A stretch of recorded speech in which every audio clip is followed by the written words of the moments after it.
Senhoras e senhores, obrigada por aguardarem. Sejam bem-vindos à audioconferência da BR Malls para a discussão dos resultados referentes ao segundo trimestre de 2019. Hoje estão presentes para apresentar os resultados os senhores Rui Kameyama, Frederico Villa e Derek Teng. Informamos que todos os participantes estão apenas ouvindo a teleconferência durante a apresentação da companhia e, em seguida, iniciaremos a sessão de perguntas e respostas, quando maiores instruções serão fornecidas. Caso algum dos senhores necessite de assistência durante a teleconferência, queiram, por favor, solicitar a ajuda de um operador digitando *0. Antes de prosseguir, gostaríamos de esclarecer que eventuais declarações que possam ser feitas durante esta teleconferência, relativas às perspectivas de negócios da companhia, projeções e metas operacionais e financeiras, constituem-se em crenças e premissas da diretoria da BR Malls, bem como em informações atualmente disponíveis para a companhia.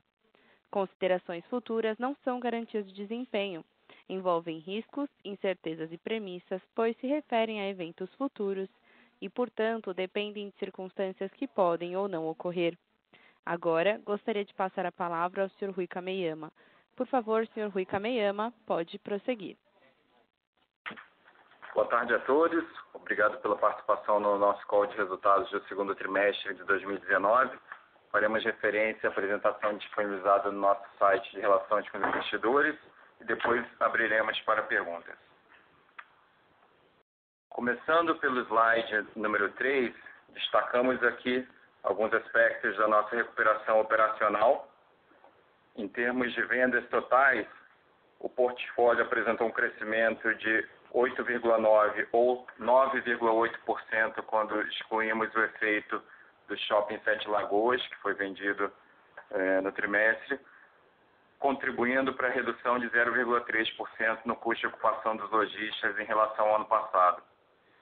Destacamos também o crescimento de vendas totais do portfólio core, ou seja, aquele portfólio atual, excluindo os 7 shoppings que foram vendidos para o Shopping BTG, para o Fundo Imobiliário do BTG, além dos shoppings Araguaia, São Luís e Via Brasil. Para o portfólio core, o crescimento de vendas totais foi de 9,5% versus o ano passado.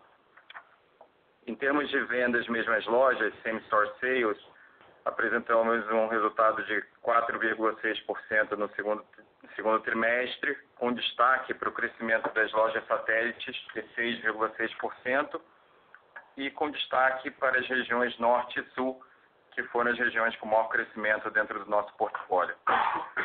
Em termos dos shoppings do portfólio core da companhia, o Same Store Sales foi de mais 4,5% nesse trimestre. Para o Same Store Rent, tivemos o quarto trimestre consecutivo de recuperação no indicador, apresentando 9,9% de crescimento e 9,7% de crescimento no portfólio core. Indo para o slide número 4, tivemos uma evolução da inadimplência bruta e inadimplência líquida, reflexo do esforço de melhoria da carteira e do mix adequado, que contribuíram para a venda, saúde dos lojistas e um custo de ocupação mais sustentável para o longo prazo. Apresentamos o menor patamar de inadimplência líquida desde 2010, de 0,9% para um segundo trimestre, e o portfólio core 0,8% na inadimplência líquida. Para as despesas de PDD, apresentamos nesse trimestre 2,2% em relação à receita líquida da companhia, níveis que já se aproximam ao patamar pré-recessão. Nos indicadores financeiros do slide número 5, neste trimestre tivemos um NOI de aproximadamente R$291 milhões, um crescimento de 9% considerando ex-vendas, e para o portfólio core, mais 8,8%. Em termos de EBITDA ajustado, atingimos 242,6 milhões, um crescimento de 9,5%, quando excluído o efeito da venda de participação, acelerado principalmente por uma redução de 33% na PDD e o crescimento da receita líquida de 9%. No slide número 6, em termos de estrutura de capital, destacamos nesse trimestre a evolução no perfil da dívida, com uma movimentação refletindo a exposição à TR em menos 7,1% em relação ao trimestre anterior e aumentando a exposição em CDI em mais 5,3%. Temos uma posição de caixa de aproximadamente 945 milhões e uma alavancagem de dívida líquida sobre EBITDA ajustado de 1,9 vezes e após a venda do portfólio para o fundo imobiliário do BTG de 2,1 vezes. No slide número 7, destacamos a evolução do FFO ajustado. Nesse trimestre, crescemos 17,9% em relação ao ano anterior, sendo que os principais efeitos que contribuíram para o crescimento foram a melhoria operacional, o liability management, programa de recompra de ações que realizamos no ano passado e a maior eficiência fiscal. O FFO ajustado por ação cresceu 20,1% em relação ao ano passado e, como vocês sabem, essa é a principal métrica que estamos perseguindo para o longo prazo dos nossos acionistas. No slide número 8, destacamos algumas evoluções na nossa estratégia de Omnichannel.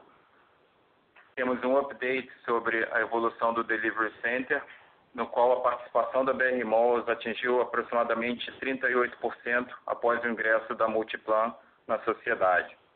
Atualmente, a Delivery Center está presente em 18 shoppings, sendo 5 da BR Malls.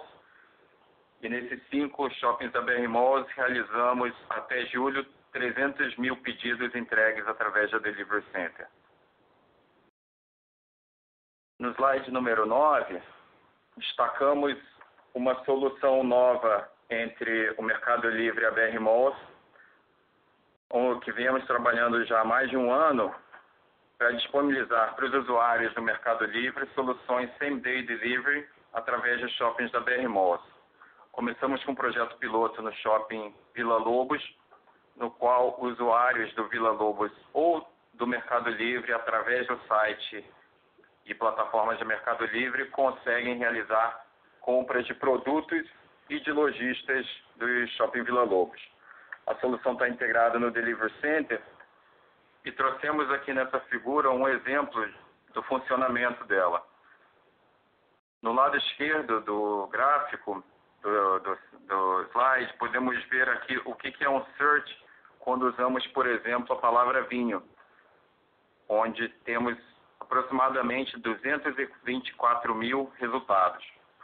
Após clicar no botão Chegarão Hoje, que está em destaque em vermelho, o filtro leva para apenas 30 opções de entrega no mesmo dia através do delivery do Shopping Vila Lobos. Esse tipo de solução a gente acredita que vai ser uma evolução importante em linha com as expectativas dos consumidores e representa também uma evolução importante no e-commerce no Brasil, oferecendo conveniência através dos shoppings. A nossa intenção é aumentar a profundidade em termos dos segmentos no Shopping Vila Lobos e ampliar para os outros shoppings da BR Malls. No slide número 10, comentamos os principais aspectos do evento subsequente da venda de ativos para o fundo imobiliário do BTG, no qual vendemos 7 shoppings por 696 milhões de reais recebidos pela companhia e para o qual distribuiremos a totalidade dos recursos, sendo 170 milhões através do JCP e 526 milhões em dividendos. Essa transação teve um cap rate caixa entre 8,4% a 8,6%, dependendo do earnout, e um cap rate competência entre 9% e 9,2%, dependendo do earnout. No slide número 11, mostramos o que isso vai representar em termos de evolução de qualidade do portfólio, como já foi comentado no call no início dessa semana. A qualidade do nosso portfólio melhorará substancialmente, sendo que a nossa exposição aos shoppings Tier 1 e Tier 2 evoluiu do início de 2017 de 81% do NOI da companhia e atingirá 93% do NOI da BR Malls. Por fim, no slide número 12, destacamos aqui a nossa agenda de longo prazo e, como comentamos, essa estratégia de venda do portfólio non-core vai nos ajudar a concentrar os esforços e aprofundar essas nossas estratégias para a melhoria de longo prazo da companhia, onde destacamos, em primeiro, a melhoria dos ativos através de retrofits, expansões e revitalizações, a diferenciação de mix, trazendo conceitos mais desejados por consumidores e varejistas, o aumento de exposição em ativos dominantes, seja através de aumento de participação em shoppings já existentes ou novas aquisições, o aprofundamento de novas soluções, principalmente alavancadas por tecnologia, omnichannel, same-day delivery, alavancando em ecossistemas, a evolução da nossa cultura e reforço do nosso time, e manter o nosso balanço com muita força e flexibilidade para as oportunidades que podem aparecer. Estamos bastante otimistas com a evolução recente da companhia e com o futuro que nos espera. E disponibilizamos aqui também um link para a nossa carta, na qual descrevemos em mais detalhes a nossa estratégia. Com isso, queria agradecer a participação de todos e abrir para as perguntas. Iniciaremos agora a sessão de perguntas e respostas. Para fazer uma pergunta, por favor, digitem *1 e para retirar a pergunta da lista, digitem *2. A nossa primeira pergunta vem do Sr. Gabriel Simões, do Itaú BBA. Sr. Gabriel, pode prosseguir. Boa tarde, Rui, Fred, Derek, obrigado aí pela apresentação. Tenho duas perguntas. Primeiro, sobre a parceria de vocês com o Mercado Livre.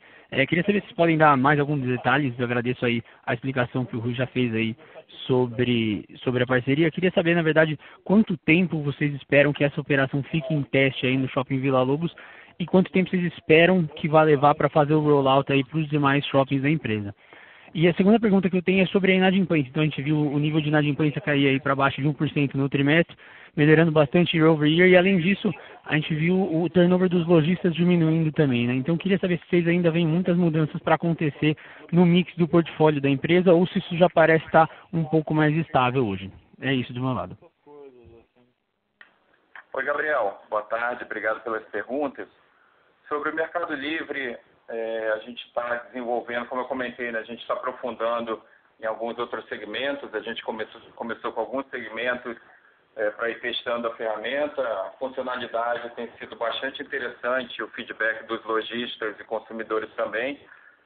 Acho que o fato da gente ter uma solução integrada entre Mercado Livre, BR Malls e Delivery Center simplifica muito a execução, e acho que esse é um exemplo de como é que os esforços que a gente vem fazendo conseguem se materializar quando a gente combina o mundo online com o offline.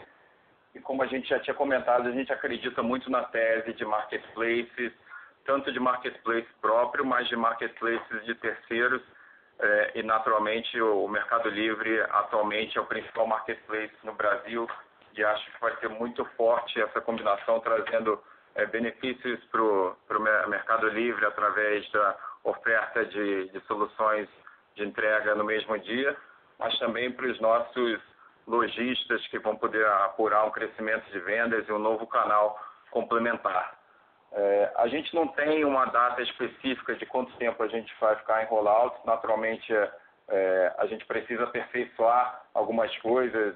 Isso como um projeto piloto, a gente está tendo bastante aprendizados, mas acho que o que a gente olha é o impacto que isso pode ter a médio e longo prazo. Então, se a gente consolidar um bom piloto aqui e conseguir replicar isso nos shoppings subsequentes, a gente acha que a gente vai estar abrindo um horizonte muito importante para a evolução dos shoppings como hubs de distribuição no Brasil, e também para os marketplaces que vão conseguir uma eficiência e fornecer a entrega no mesmo dia, que é uma expectativa muito clara por todos os consumidores. Então, a gente não está muito preocupado em qual vai ser exatamente o mês de consolidação ou de início de rollout. A gente olha mais a médio prazo e a convicção que a gente está fazendo algo que vai ser muito importante para a evolução do setor. Quanto à questão da inadimplência e mudança de mix, acho que você bem observou, né? A gente teve realmente um patamar bastante eficiente em termos de inadimplência líquida, mas também uma boa evolução na inadimplência bruta. A inadimplência bruta ainda tem um patamar um pouco maior, porque a gente cobra os boletos mais antigos, então a gente vai conseguir reduzir isso de uma forma mais acentuada à medida que a gente consiga cobrar mais do que um boleto, e acho que isso vai ser um pouquinho mais para frente, mas o patamar, já acho que estamos satisfeitos com a trajetória e com o patamar da inadimplência líquida. Acho que o turnover de lojas, a gente ainda está no patamar um pouquinho maior do que o que a gente observava pré-recessão, mas a gente acredita que ele gradativamente, aos pouquinhos, vai diminuindo e vai se aproximar. Então, a gente não tem também uma expectativa específica de qual trimestre ele vai atingir os níveis pré-recessão, mas a gente acha que a trajetória é de queda, e o que é importante para a gente é garantir um custo de ocupação sustentável e que os lojistas novos que estejam entrando sejam o mix correto, estejam performando bem. Quando a gente olha o nível de venda total em relação a same-store sales, né, e alguns trimestres a gente vem observando uma venda total substancialmente maior do que o same-store sales, isso nos dá confiança que a gente está fazendo as mexidas corretas e trazendo uma carteira saudável para a companhia para o longo prazo. A nossa próxima pergunta vem do Sr. Roberto Weisman, do Bradesco BBI. Sr. Roberto, pode prosseguir. Oi, gente. Obrigado pelo call. Minha primeira pergunta, ainda em cima da parceria com o Mercado Livre, vocês têm algum estudo de impacto em vendas, assim, se conseguir dar um pouco mais de visibilidade disso? E também, vocês têm estudado o modelo de Dark Kitchen dentro dos shoppings, junto com a Delivery Center, né? Isso é algo discutido hoje. E a segunda pergunta, em cima dos níveis de PDD também, assim, esses 7 milhões que a gente viu hoje, esse é o nível normalizado que a gente pode esperar para frente, dado que reduziu bem aí, né? Ou tem espaço para reduzir mais, ou isso foi uma nota que deve voltar a crescer um pouco? Obrigado. Roberto, obrigado pelas perguntas. Sobre a questão do Mercado Livre, a expectativa de incremento de vendas, a gente ainda não tem essa resposta. Como foi muito recente, a gente ainda tem que ter alguns trimestres para ver a maturação. Acho que isso é novo para os lojistas, é novo para os consumidores, é inédito no Brasil. A gente viu poucas referências, mesmo no mundo, de conectar marketplaces de grande volume aos shopping centers. Então, a gente não sabe te dizer ainda como é que vai ser o impacto disso, mas a gente tem uma crença que isso, como eu comentei, pode ser muito importante no longo prazo, tanto para os lojistas quanto para as expectativas dos consumidores. Sobre a segunda pergunta de Dark Kitchens e como é que a gente vê isso como uma oportunidade, quase uma extensão natural do nosso negócio. Afinal, nós já temos real estate e nós já temos a solução logística. Então, é uma adaptação que é possível de ser feita, lembrando que a Delivery Center já possui um prédio inteiro que é só de Dark Kitchen. Então, esse modelo de negócio já existe na Delivery Center e é adaptável para os shopping centers.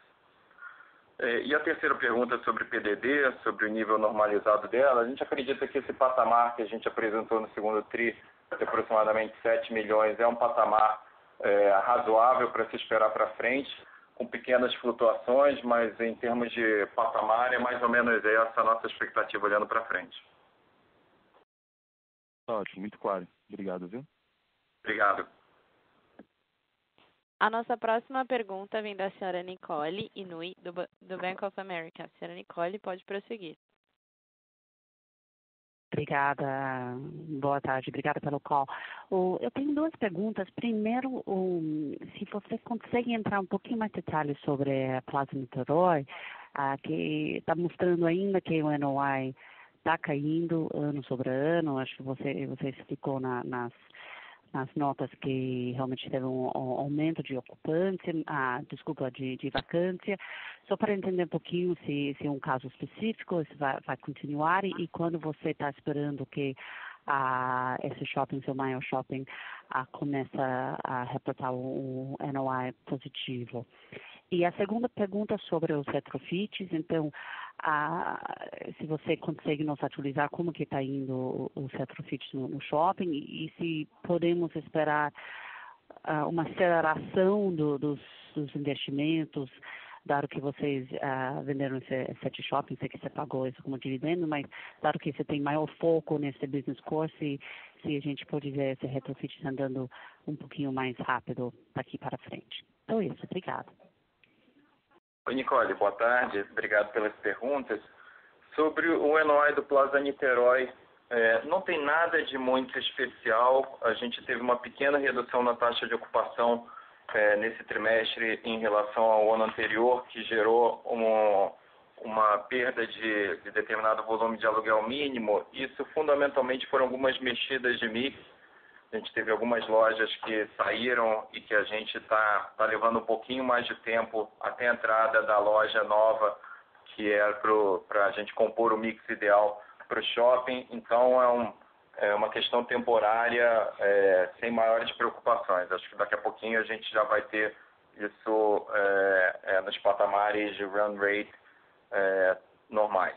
Sobre a questão de retrofit, a gente teve avanços principalmente nos pontos onde os consumidores mais, pelas nossas pesquisas, mais reclamavam, que eram estacionamentos e o conforto dos banheiros. Então, a gente começou, em todos os shoppings onde a gente entrou com retrofit, a gente teve avanços importantes em estacionamento e banheiro, e depois a gente vai para as outras partes de mall, fachada, que vem em termos de priorização e feedback dos próprios consumidores, vem depois.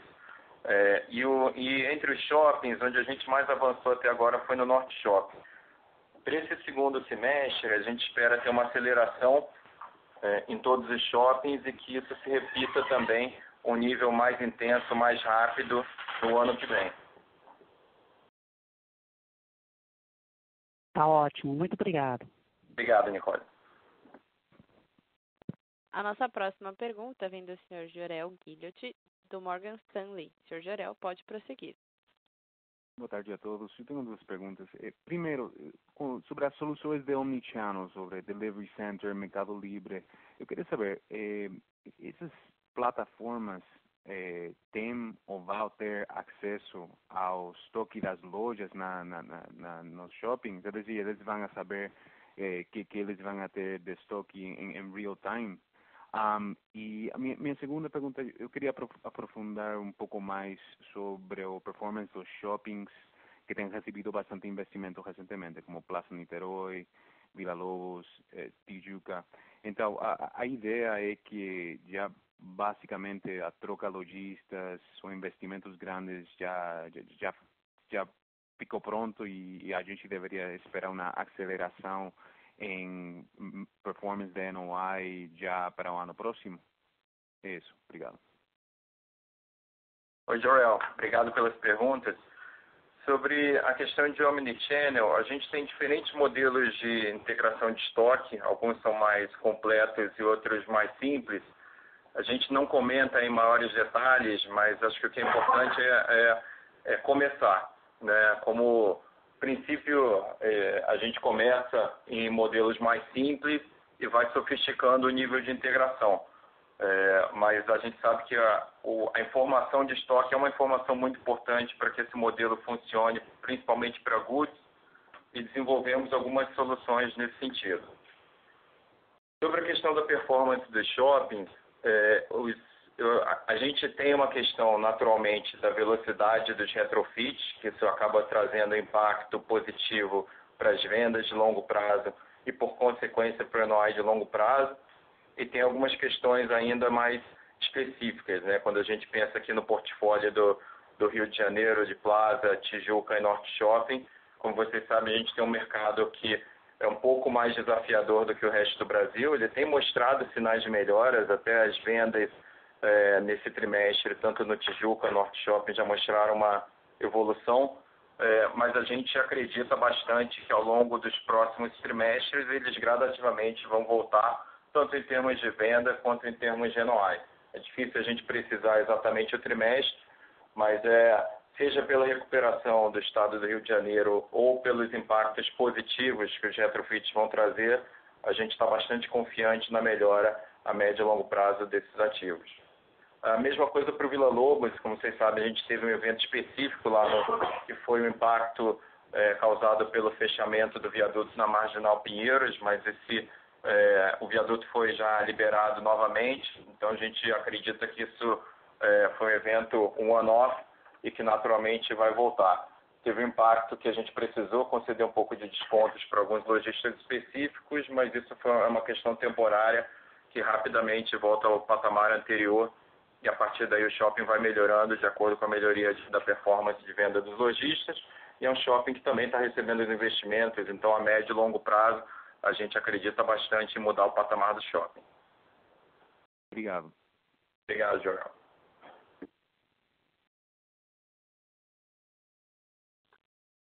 A nossa próxima pergunta vem do Sr. André Mazzini, do Citibank.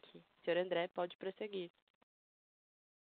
Boa tarde, Rui, Fred, Derek, obrigado pelo call. Minha pergunta é na parte de Omnichannel, mas um pouco mais broad picture, assim, enfim, lá fora, né, tem muita gente fazendo isso. Na China tem lá o Alibaba, que até abriu um shopping ano passado, achei muito curioso.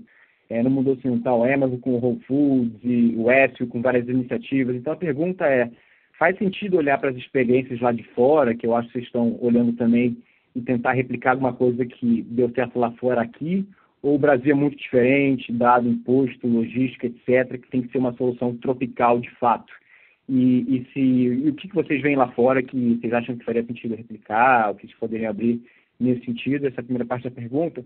E a segunda parte, sobre a logística reversa do que tem sido feito com o Delivery Center e com o Mercado Livre, se de fato a pessoa, quando ela quer devolver o produto, como é que funciona isso? Eu acho que, por um lado, vocês querem trazer ela para o shopping, né? Então, não prover uma logística reversa seria bom para o shopping, por um lado, porque a pessoa teria que ir até o shopping, sempre tem um monte de compra auxiliar quando ela vai no shopping mesmo para devolver alguma coisa e acaba comprando umas coisas, mas tem um trade-off que criaria um pain point, né? Então, qual o ponto ótimo aí nessa parte da logística reversa? Faz sentido prover a logística reversa pegando em casa e não levando tanto a pessoa para o shopping de volta, ou não? Obrigado. Oi, André. Obrigado pelas perguntas. Sobre a questão do modelo de Omnichannel, a gente acha que, sem dúvida, a gente tem que olhar todas as referências possíveis nos mercados. Então, seja nos mercados norte-americanos, europeus, asiáticos, Índia. Eu acho que essa questão de online to offline, O2O, é um negócio muito forte que, sem dúvida, a tecnologia vai acelerar cada vez mais. Então, a resposta, a gente busca, sim, referências em todos esses mercados e temos que dar uma tropicalizada. A gente tem situações específicas que acho que criam algumas facilidades e alguns desafios. Por exemplo, o fato da mão de obra no Brasil ser muito mais acessível do que em alguns mercados desenvolvidos, torna esse modelo de logística através de entregas muito mais viável do que seria talvez nos Estados Unidos ou na Europa. Ao mesmo tempo, a gente tem questões específicas aqui de franquias, franqueados, e que a gente precisa adaptar para uma realidade que é particular nossa. Então, acho que a gente ter como referência modelos de omnichannel de outros países, mas ao mesmo tempo uma relação bastante profunda com os nossos lojistas, uma capacidade de adaptar, um entendimento grande do funcionamento do mercado brasileiro, a gente consegue ir desenvolvendo soluções ou tropicalizando, como você mencionou, soluções que têm uma melhor chance de funcionar aqui no Brasil. Sobre a questão de logística reversa, eu acho que isso, sem dúvida, acho que é um serviço adicional que pode ser prestado.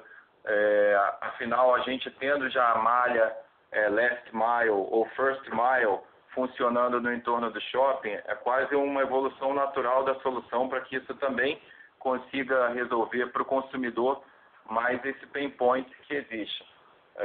Existe realmente um equilíbrio entre o que é trazer esse fluxo para o shopping, mas, por outro lado, a gente acredita que se a gente tiver, através das soluções adjacentes ao shopping, resolvendo a vida do consumidor, a gente vai indiretamente também estar trazendo o loyalty e tendo a fidelidade dele a longo prazo em relação aos shoppings e aos serviços que o shopping presta.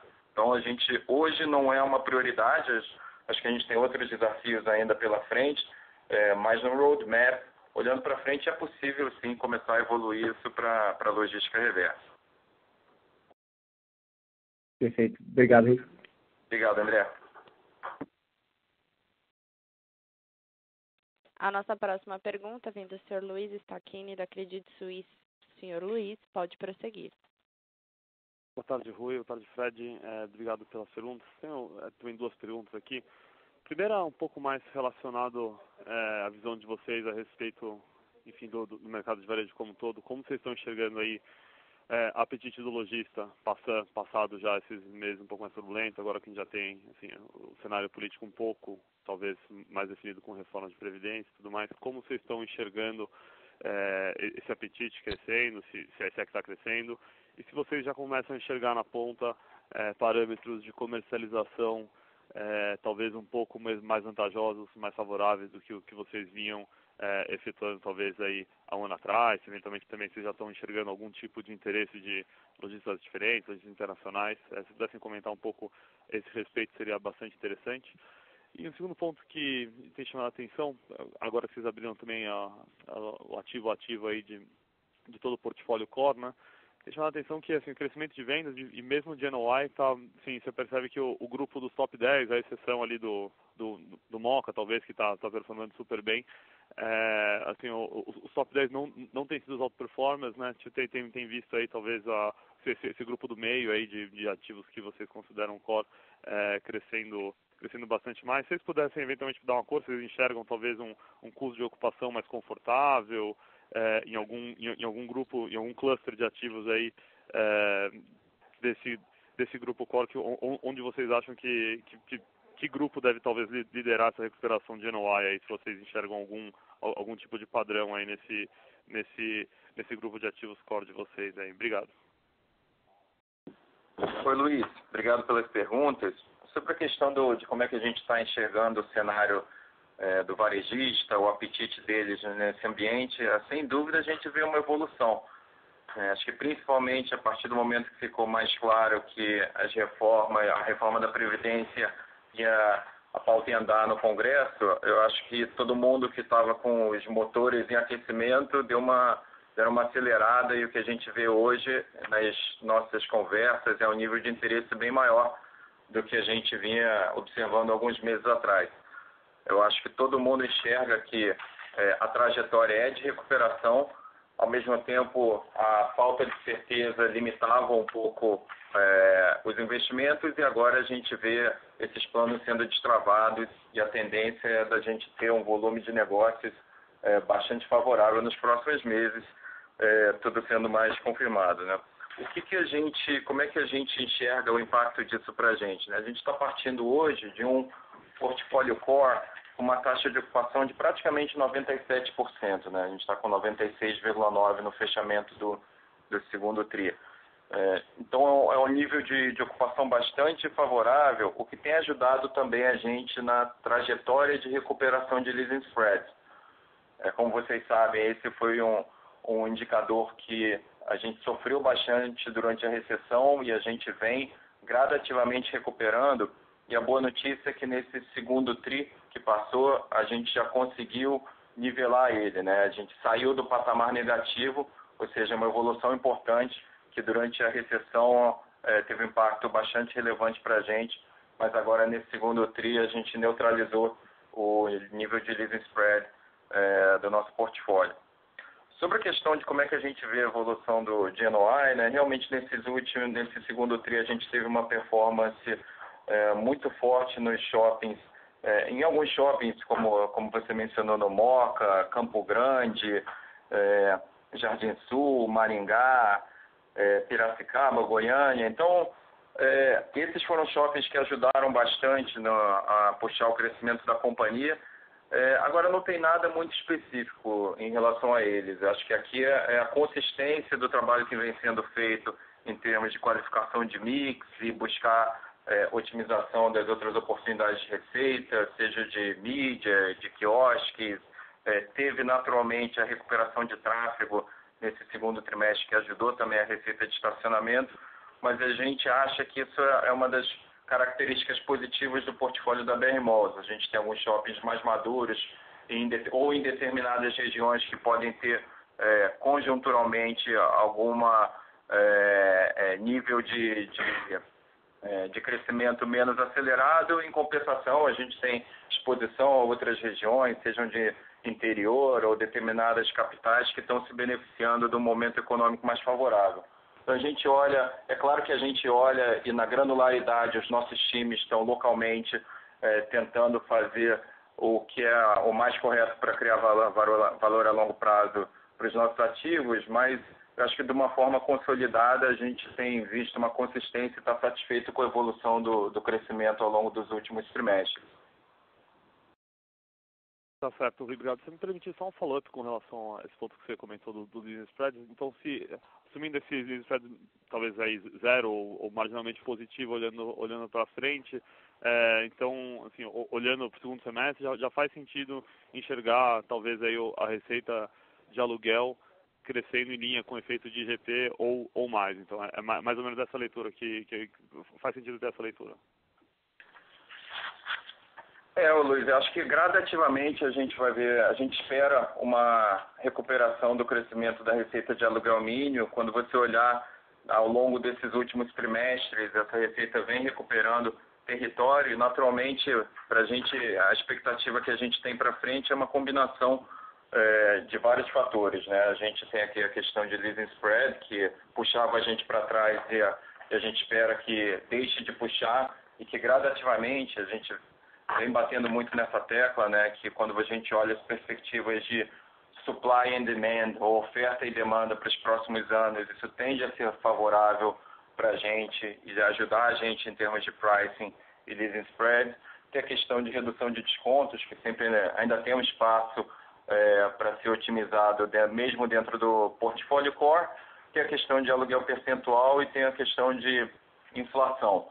Isso para a base instalada. Além disso, a gente tem sempre a questão de redução de vacância, né? Então, o que a gente vê é que no cenário de recuperação econômica, em qualquer uma dessas variáveis, talvez tirando a inflação, que a gente não controla tanto, a trajetória ou a tendência é bastante positiva quando a gente pensa no cenário de pouca vacância e um aumento de demanda por parte dos lojistas por ABL nova. E quando a gente está olhando principalmente no portfólio de maior produtividade da companhia, no portfólio core, que é o portfólio mais desejado pelos lojistas, isso tende a ser bastante favorável a médio e longo prazo. Tá certo, Rui. Obrigado. Boa tarde. Obrigado. A nossa próxima pergunta vem do Sr. Marcelo Mota, do Banco JP Morgan. Marcelo, pode prosseguir. Boa tarde. Duas perguntas. A primeira, se pudessem falar um pouco sobre margem EBITDA. Enfim, a gente vê aí uma recuperação no ano contra ano, acabou subindo um pouquinho. Quando a gente olha para o segundo semestre, enfim, de onde a gente poderia esperar uma maior melhora de EBITDA margem? Vocês acham que, enfim, vocês já estão um pouco no patamar que deveria ser mais estabilizado para esse ano, dado que, enfim, a inadimplência, a provisão, enfim, já está tudo isso num patamar talvez um pouco mais estabilizado, ou se tem alguma coisa ainda para vir de diluição de custo, alguma melhora na margem NOI, enfim, entender um pouco a perspectiva de margem EBITDA. E quando a gente olha a questão de pagamento de imposto, enfim, teve distribuição de JCP, a gente vai ver de novo um pouco mais de JCP com a venda dos ativos, então, pensando no que poderia ser um desembolso caixa de imposto ao longo desse ano, aparentemente deve ficar abaixo do ano passado. Eu queria entender se faz sentido pensar dessa maneira e se isso poderia ser perpetuado aí para os próximos anos, ou se já para 2020 deveria ser uma alíquota um pouco mais alta de imposto. Obrigado. Oi, Mota, obrigado pelas perguntas. Sobre a questão de margem de EBITDA, eu acho que é razoável a gente atingir um patamar aqui que a gente acredita ser um patamar que provavelmente pode se repetir para o futuro. A gente não imagina grandes mudanças, se tiverem podem ser pequenas flutuações, mas o patamar não deve mudar muito olhando para frente. Em termos de pagamento de impostos, realmente o time tem feito um trabalho muito bom aqui de otimização fiscal. A gente fica feliz com essa evolução e acho que olhando para frente a gente espera buscar conseguir manter esse patamar eficiente, né? Como você bem observou, teve a questão de JCP no segundo tri, tem a questão do JCP agora com a venda dos ativos no terceiro tri. Então a gente vai continuar buscando ferramentas e alavancas para continuar tendo um bom planejamento fiscal olhando para frente. Obrigado, Rui. Obrigado. Não havendo mais perguntas, retornamos a palavra aos palestrantes para as considerações finais. Obrigado pela participação de todos e seguimos à disposição para eventuais dúvidas adicionais. Obrigado e boa tarde. A audioconferência da BR Malls está encerrada. Agradecemos a participação de todos e tenham uma boa tarde.